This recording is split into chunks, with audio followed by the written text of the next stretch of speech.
Hello everyone, मैं शुभा शर्मा स्वागत करती हूँ आप सभी लोगों का आपके अपने चैनल जीएस बाय शुभा में।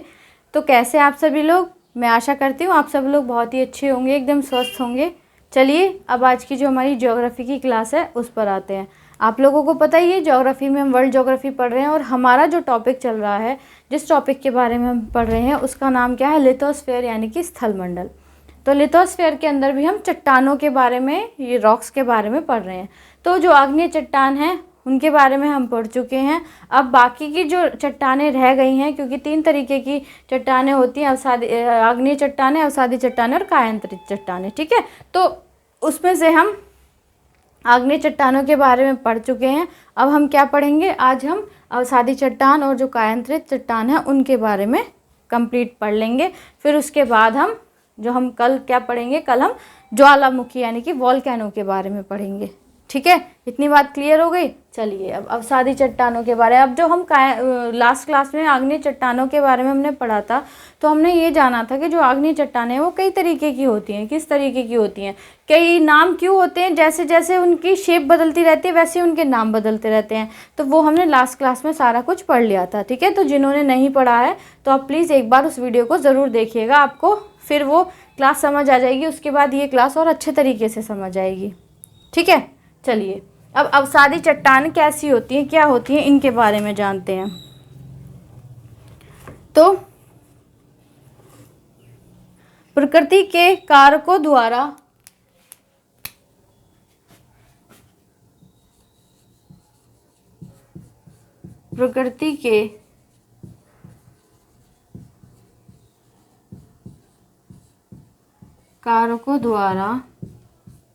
किसके? प्रकृति के कारकों द्वारा निर्मित छोटी छोटी चट्टानें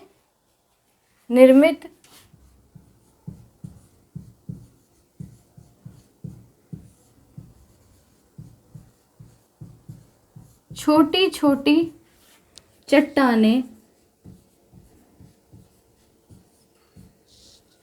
छोटी चट्टानें किसी स्थान पर जमा हो जाती हैं।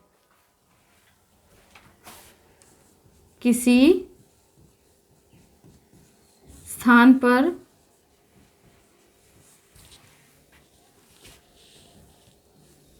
जमा हो जाती है। ठीक है, जमा हो जाती हैं और बाद में काल में दबाव या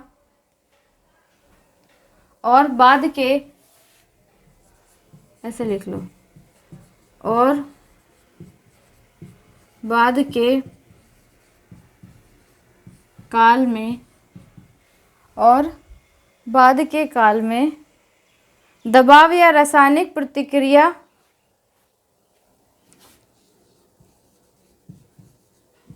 या अन्य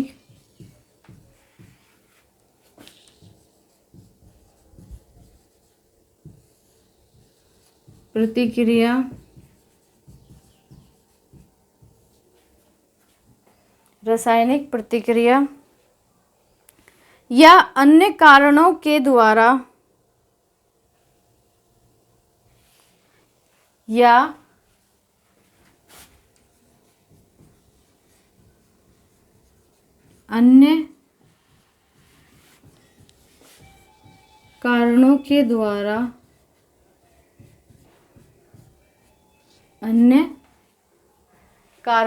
द्वारा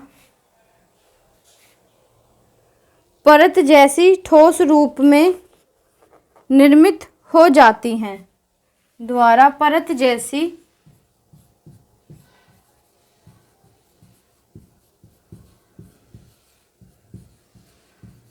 ठोस रूप में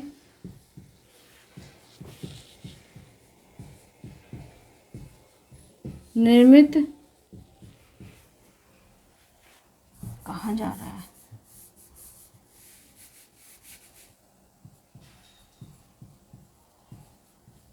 निर्मित हो जाती हैं। क्या हो जाती हैं? निर्मित हो जाती हैं। ओके, आगे है, इन्हें ही अवसादी चट्टान कहते हैं।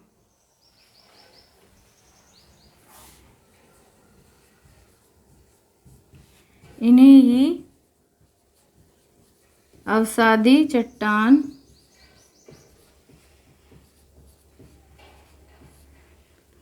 कहते हैं।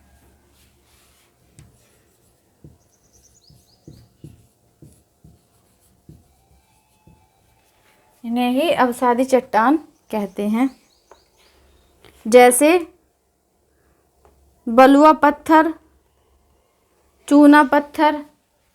अब कौन से हो कैसे गए अवसादी चट्टानें? जैसे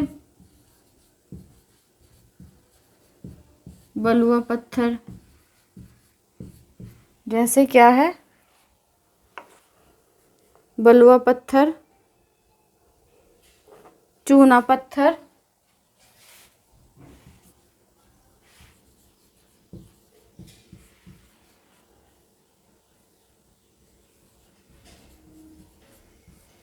जैसे क्या है, जैसे बलुआ पत्थर, चूना पत्थर, स्लेट, नमक की चट्टान,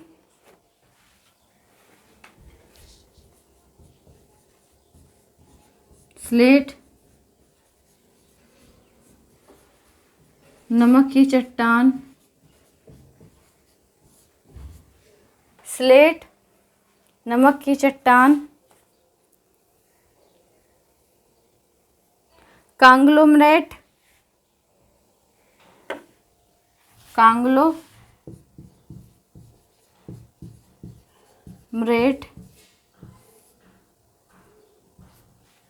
कांग्लोमरेट एवं शेलखड़ी आदि।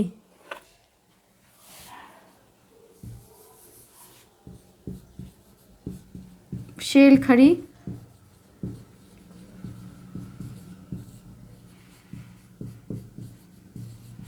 ठीक है। अब पहले तो ये जानो कि अवसादी चट्टान होती कैसी हैं और किस किस तरीके की चट्टानों को हम अवसादी चट्टान बोलेंगे। ठीक है, बाकी इसमें थोड़े और जो अलग और जो पॉइंट है एग्ज़ाम में जो पूछे जाते हैं ना, केवल वो ही करा रही हूँ, तो जो है वो अभी इसके बाद देखेंगे।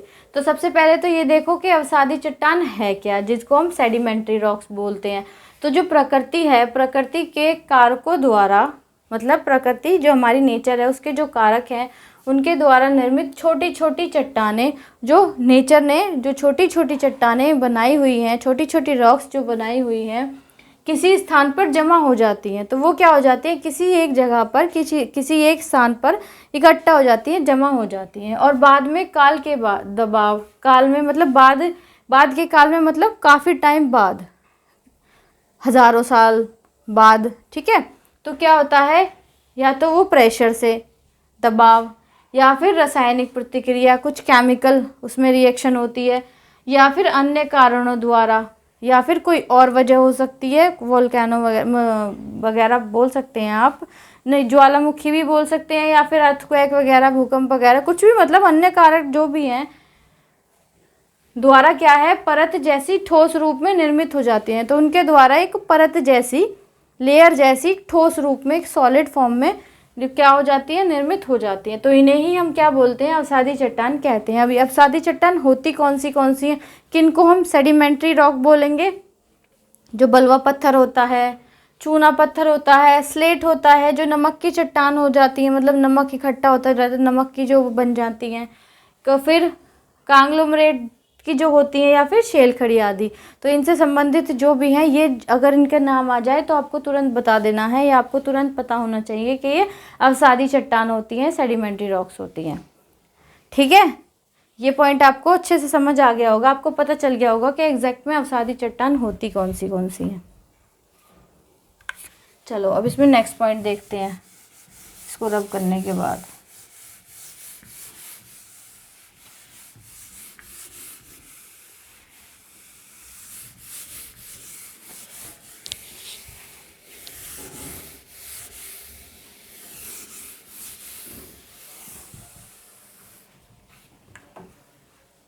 अब इसमें पॉइंट देखेंगे अगला, अगला पॉइंट है कि जो अवसादी चट्टानें हैं, अवसादी चट्टानें परतदार होती हैं। अवसादी चट्टानें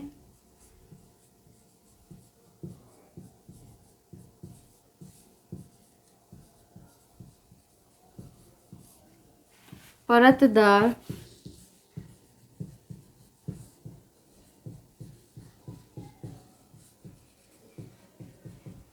होती हैं। कैसी होती हैं? ये परतदार होती हैं। इनमें वनस्पति एवं जीव जंतुओं का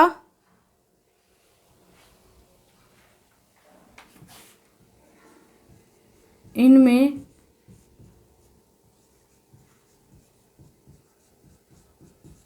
वनस्पति एवं जीव जंतुओं का जीवाश्म पाया जाता है।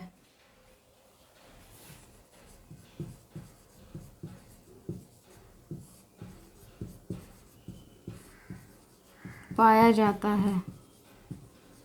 ओके, आगे है इसमें, इन चट्टानों में लौह अयस्क, फास्फेट, इन चट्टानों में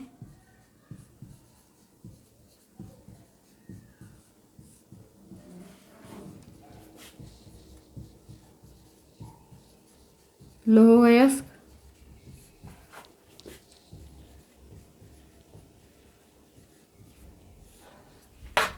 फास्फेट,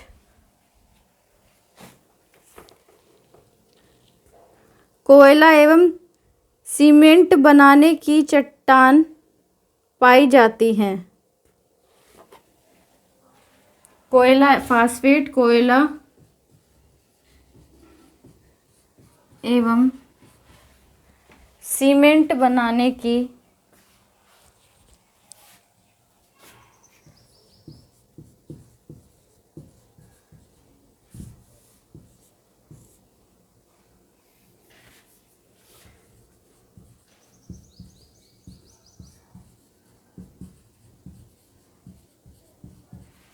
चट्टान पाई जाती है।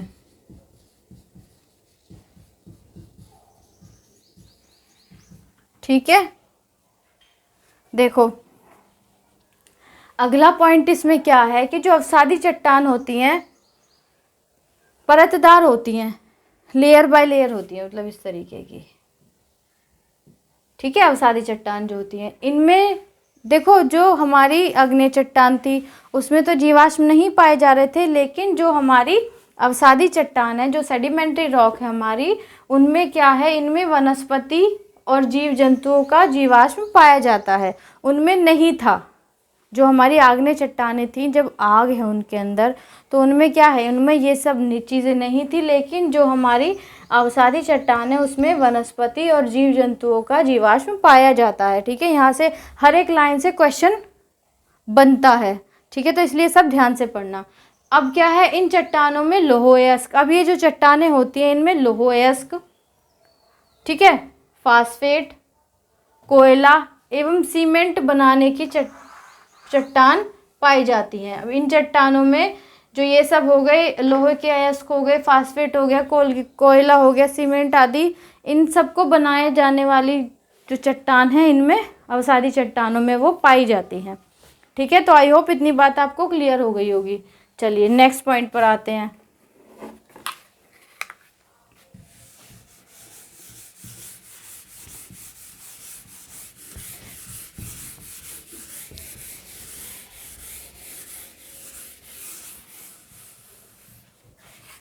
नेक्स्ट पॉइंट है, खनिज तेल अवसादी चट्टानों में पाया जाता है। जो खनिज तेल है, खनिज तेल अवसादी चट्टानों में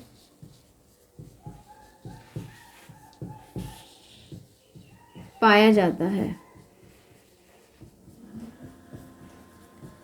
ठीक है, आगे है, अप्रवेश्य चट्टानों की दो परतों के बीच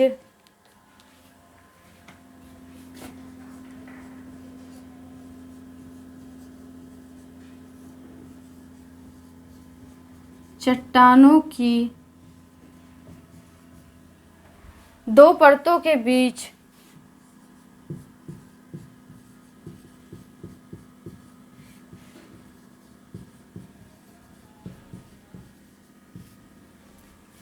अप्रवेश्य चट्टानों की दो परतों के बीच यदि प्रवेश्य शैल की परत आ जाए तो यदि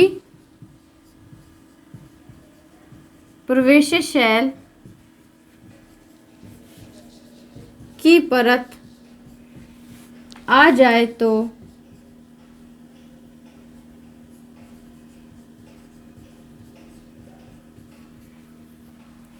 यदि प्रवेश्य शैल की परत आ जाए तो खनिज तेल के लिए अनुकूल स्थिति पैदा हो जाती है। तो खनिज तेल के लिए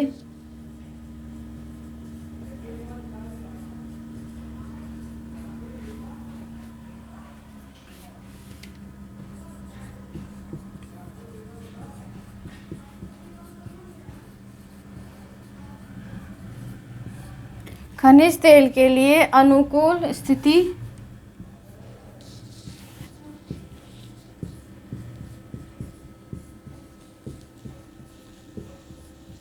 पैदा हो जाती है। ओके, तो अब इसमें अगला पॉइंट क्या है कि जो खनिज तेल अवसादी चट्टानों में पाया जाता है, खनिज तेल जो है वो अवसादी चट्टानों में यदि पाया जाता है तो जो अप्रवेश्य चट्टानों की जो दो परतों के बीच यदि जो अप्रवेश्य चट्टानें हैं जिनमें प्रवेश नहीं किया हो सकता, उनकी दो लेयर हैं, उनकी दो परतें हैं, अगर उनमें क्या है प्रवेश शैल की परत आ जाए, जो प्रवेश शैल है उसकी परत आ जाए तो खनिज तेल के लिए अनुकूल स्थिति पैदा हो जाती है। तो हम ऐसा मान सकते हैं कि जो खनिज तेल है उनके लिए एक अनुकूल स्थिति पैदा हो जाती है। ठीक है, तो अवसादी चट्टानों की एक ये खास बात है। तो देखो, अगर हमको ऐसे नॉर्मली दिमाग में रखना हो, सारी चीज़ें ना दिमाग में बैठ रही हो, तो ऐसे समझ सकते हैं कि जो हमने आग्नेय चट्टानें पढ़ी थी तो उनमें तो कुछ ऐसा था ही नहीं, बस उनका तो ये था कि वो इस शेप में होती है तो ये नाम होता है, इस शेप में होती है तो ये नाम होता है, मतलब इस तरीके की तो कोई बात थी नहीं। खनिज तेल वगैरह जब उसमें जीवाश्म ही नहीं मिलते तो ये खनिज तेल वगैरह तो उसमें मिलेंगे ही कहाँ से। लेकिन हाँ, उसमें कौन से अयस्क मिलते हैं, लोहा या जो भी मिलते हैं वो तो था। उसके अलावा बाकी सारी जो चीज़ें थी जब हम एक बार पढ़ लेंगे तो हमको ये पता चल जाएगा कि वो अवसादी चट्टानों में मिलती हैं। ठीक है, तो रटना नहीं पड़ेगा। ठीक है, इतनी बात क्लियर होगी। चलिए अब इसमें नेक्स्ट पॉइंट पर आते हैं। अब जो हमारा नेक्स्ट पॉइंट है वो क्या है, दामोदर महानदी तथा गोदावरी नदी, दामोदर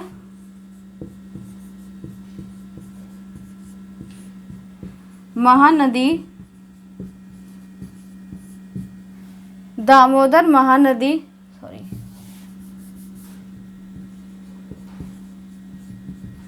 तथा गोदावरी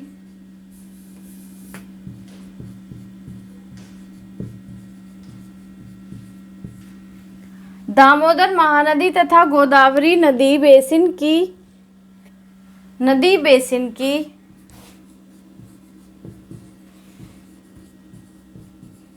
या बेसिनों लिख लो, नदी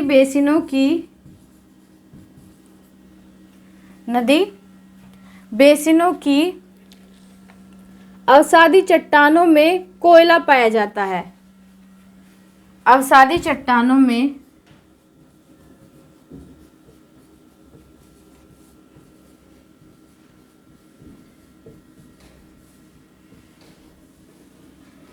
कोयला पाया जाता है।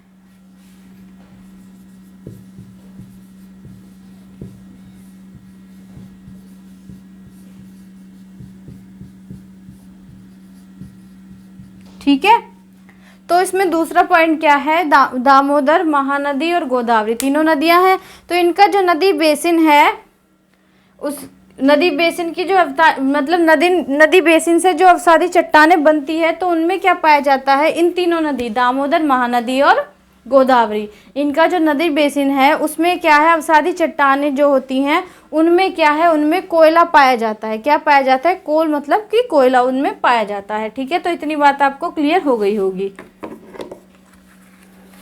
चलिए इसमें एक पॉइंट और रह रहा है, फिर हम अपना इसमें ये जानेंगे कि जो अवसादी चट्टान है उनका रूपांतरित होके क्या नाम होता है, वो भी पढ़ लेंगे। फिर नेक्स्ट जो हमारी चट्टान रहेगी उस पर आएंगे।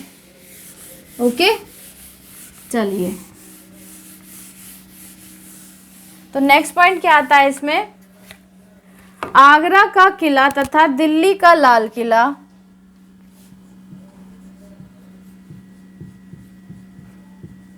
आगरा का किला तथा दिल्ली का लाल किला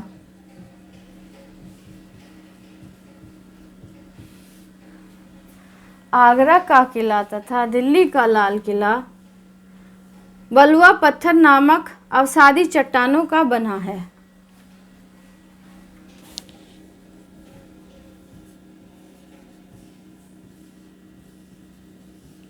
पत्थर नामक अवसादी चट्टानों का बना है।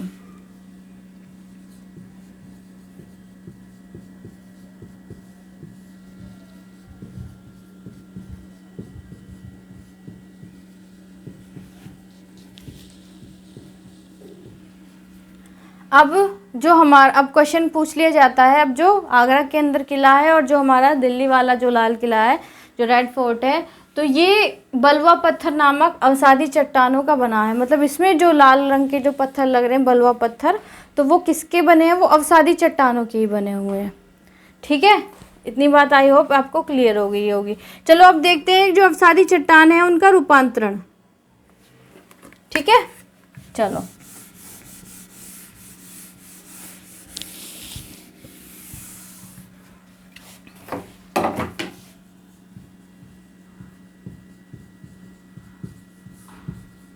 चट्टानों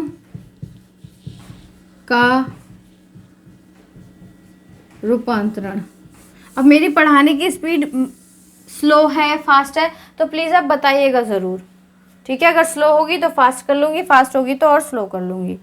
तो इधर अवसादी लिख लेंगे,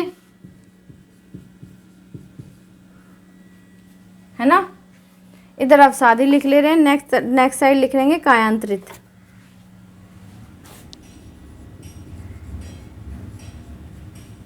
ओके, चलिए। तो अवसादी कौन सी है, सैपिंड। सैपिंड, सैपिंड। तो सैपिंड का कायांतरित क्या है या रूपांतरण क्या है, सैपिंड सिस्ट। सैपिंड सिस्ट। ओके, चलिए। नेक्स्ट है बलुआ पत्थर।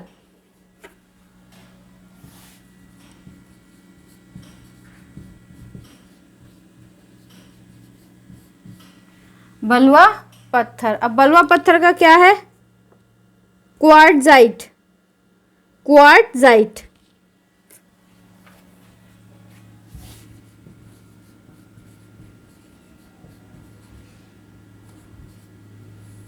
ठीक है।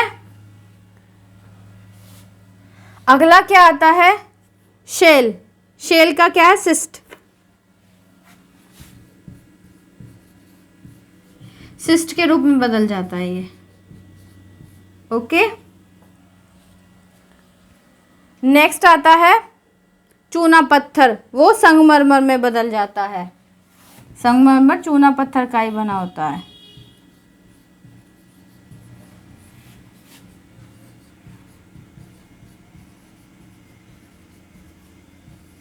ठीक है, चूना पत्थर का क्या है, संगमरमर। फिर आता है लिग्नाइट कोयला। लिग्नाइट कोयला,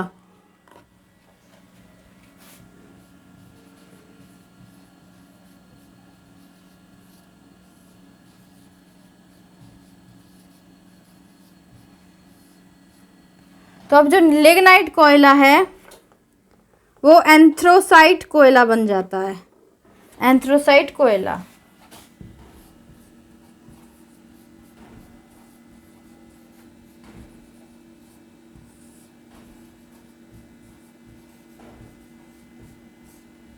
ठीक है, तो जो सैपिंड होता है वो सैपिंड सिस्ट में बदल जाता है, बलुआ पत्थर क्वार्टजाइट में बदल जाता है, शेल सिस्ट में बदल जाता है, चूना पत्थर संगमरमर में बदल जाता है और लेगेनाइट कोयला एंथ्रासाइट कोयला में बदल जाता है। ठीक है, तो आई होप इतनी बात आपको क्लियर हो गई होगी, इतनी बात आप अच्छे तरीके से समझ गए होंगे। ठीक है, चलिए अब आगे आता है हमारा कायांतरित चट्टानें। 5-7 मिनट की क्लास हो रहा है, मतलब एक ही पॉइंट है इसमें, फिर ये ख़त्म हो जाएगा। ठीक है, तो आई होप ये अवसादी चट्टानों के बारे में आप सारा समझ गए होंगे। और देखो अब ना आप एक दिमाग में ऐसी बात बिठा लो कि ज़्यादातर जो भी चीज़ पाई जाती है सब कुछ अवसादी चट्टानों में ही पाई जाती है, कायांतरित में तो एक ही पॉइंट है। ठीक है, चलिए अब है आता है हमारा कायांतरित चट्टान।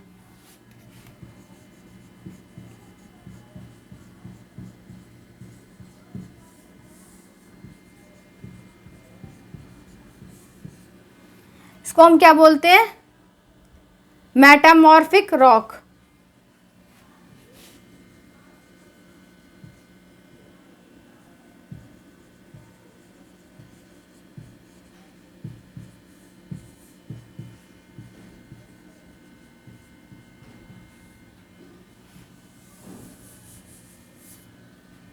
अब मेटामॉर्फिक रॉक कौन सी होती हैं वो देख लो। ताप दाब एवं रासायनिक क्रियाओं के कारण, ताप दाब एवं रासायनिक क्रियाओं के कारण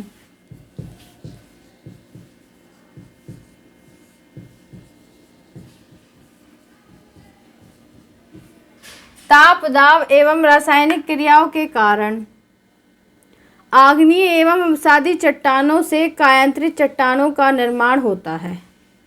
आग्नेय एवं अवसादी चट्टानों से, आग्नेय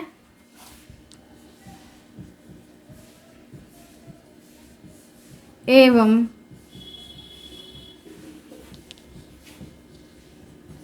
अवसादी चट्टानों से कायांतरित चट्टान का निर्माण होता है।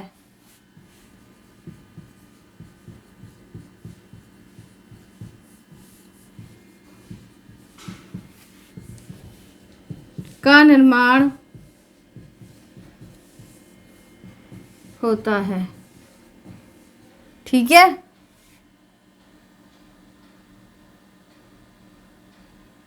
अब यही अभी लिख दे रही हूँ एक साथ ही, फिर सारा एक साथ ही एक्सप्लेन कर दूंगी। एक साइड कायांतरित लिख रही हूँ, एक साइड कायांतरित, मतलब कायांतरित और उसका कायांतरित चट्टान ही तो है। यहाँ भी कायांतरित क्योंकि उनका रूप परिवर्तन हो रहा है इसलिए। ठीक है, तो पहले आता है स्लेट। क्या आता है? स्लेट। अब स्लेट जो बदल जाती है वो काय में बदल जाती है? फाइलाइट। फाइलाइट।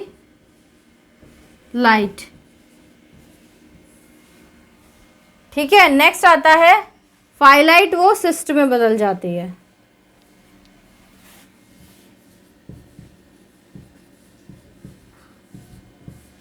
सिस्ट। चलिए अब हमारी जो तीसरी तरीके की रॉक आती है, तीसरी तरीके की जो चट्टान आती है वो है हमारी कायांतरित चट्टान, या हम बोल सकते हैं उसको मेटामॉर्फिक रॉक। तो ये मेटामॉर्फिक रॉक क्या होती हैं, किसको हम कह सकते हैं कि ये मेटामॉर्फिक रॉक्स हैं? तो ताप दाब एवं रासायनिक क्रियाओं के कारण, टेम्परेचर से, प्रेशर से और केमिकल रिएक्शन के वजह से जो आग्नेय, जो हमारी आग्नेय हैं और जो अवसादी चट्टानें हैं उन से कायांतरित चट्टान का निर्माण होता है। इन चट्टानों से ही, जो आग्नेय और अवसादी चट्टान है उनसे ही कायांतरित चट्टानों का निर्माण होता है। ठीक है, यदि उसके टेम्परेचर में, प्रेशर में और उसमें कोई केमिकल रिएक्शन हो रही है उस कारण से। अब कायांतरित से फिर कायांतरित रूप में परिवर्तन हो रहा है, तो स्लेट क्या में बदलती है, फाइलाइट में, और फाइलाइट किस चीज़ में बदल जाता है, वो सिस्ट में बदल जाता है। ठीक है, तो ये थी हमारी 3 तरीके की चट्टानें, आग्नेय, अवसादी और कायांतरित। तो आई होप आपको चट्टान के बारे में अच्छे तरीके से समझ आ गया होगा। सारी चीज़ें मैंने जो एग्ज़ाम में आ सकती हैं, पूछी जा सकती हैं या पूछी गई हैं, मैंने आपको सारी आपको डिटेल में 1 लाइन की फॉर्म में करा दी है। ठीक है, तो मैं होप करती हूँ कि ये आपको अच्छे तरीके से समझ आ गया होगा। अगर समझ आया है तो प्लीज़ आप क्लास को लाइक करने के बाद और बच्चों तक भी इस क्लास को ज़रूर शेयर कीजिएगा, ताकि ज़्यादा से ज़्यादा लोग हमारे चैनल से जुड़ सकें और डिटेल में जीएस पढ़ सकें। ठीक है, अगर आप इस वीडियो को पहली बार देख रहे हैं, चैनल पर आप पहली बार आए हैं, तो प्लीज़ वीडियो को लाइक करने के बाद चैनल को सब्सक्राइब ज़रूर कीजिएगा और बेल आइकन को ज़रूर प्रेस कीजिएगा, क्योंकि मैं जो क्लासेस डालती हूँ वो रिकॉर्डेड क्लास होती हैं, अभी लाइव क्लासेस नहीं चल रही हैं। तो जब मैं वीडियो अपलोड करूँ तो आप लोगों तक नोटिफिकेशन आ जाए और आप लोग अपनी पढ़ाई को कंटिन्यू करते रहें। ठीक है, आपको लग रहा होगा कि लाइव क्लास नहीं है तो क्लास लेने का कुछ फ़ायदा नहीं, रिकॉर्डेड मैं डालती हूँ हर डेली। कोई सिचुएशन ऐसी आ जाए, कुछ प्रॉब्लम आ जाए, तो क्यों ना मैं उस दिन क्लास ना डालूँ, बाकी संडे को छोड़कर हमेशा डेली क्लासेस डलती है। ठीक है, वो थोड़ा सा नेट का इशू हो जाता है कि थोड़ा आगे पीछे हो जाती है, अदरवाइज़ क्लासेस डेली ही अपलोड होती हैं। ठीक है, एक और बात बता दूं, अब हम क्या करेंगे, जो हम तीसरी क्लास हम अपनी हिस्ट्री की स्टार्ट कर लेंगे। हिस्ट्री में हम जो हमारे प्रीवियस ईयर क्वेश्चंस है ना, अब तक जितने भी एग्जाम्स में पूछे गए हैं, जो इम्पोर्टेंट है, नॉर्मल वो वाले नहीं, जो नॉर्मल कोई भी हर किसी को याद हो वो वाले नहीं, जो थोड़े से टफेस्ट हैं या टिपिकल हैं, वो सीरीज़ हम स्टार्ट करेंगे। पहले हिस्ट्री, मतलब सबसे पहले हम हिस्ट्री का सब्जेक्ट कवर करेंगे। क्यों? क्योंकि इसमें हमारी क्या हो रही है, इसमें ज्योग्राफी हो रही है, दूसरी क्लास में हमारी पॉलिटी हो रही है, फिर उस वाली क्लास में हिस्ट्री क्वेश्चन की फॉर्म में कवर हो जाएगी। बाद में जब ज्योग्राफी कंप्लीट हो जाएगी या पॉलिटी कोई सा भी एक सब्जेक्ट कंप्लीट हो जाएगा तो उसमें हिस्ट्री स्टार्ट कर देंगे डिटेल में, और जब दूसरा सब्जेक्ट कंप्लीट हो जाएगा तो उसमें फिर और कोई सा सब्जेक्ट, इकोनॉमिक वगैरह या फिर साइंस का कोई सा भी सब्जेक्ट स्टार्ट कर देंगे। ठीक है, तो आपका कोई सजेशन वगैरह हो तो आप प्लीज़ कमेंट में ज़रूर बताइएगा। मैं जितने कुछ और अच्छे तरीके से मैं जो भी इम्प्रूवमेंट कर सकती हूँ प्लीज़ आप कमेंट में ज़रूर बताइएगा। आज के लिए इतना ही है, अब मिलते हैं कल की क्लास में, तब तक के लिए थैंक यू वेरी मच।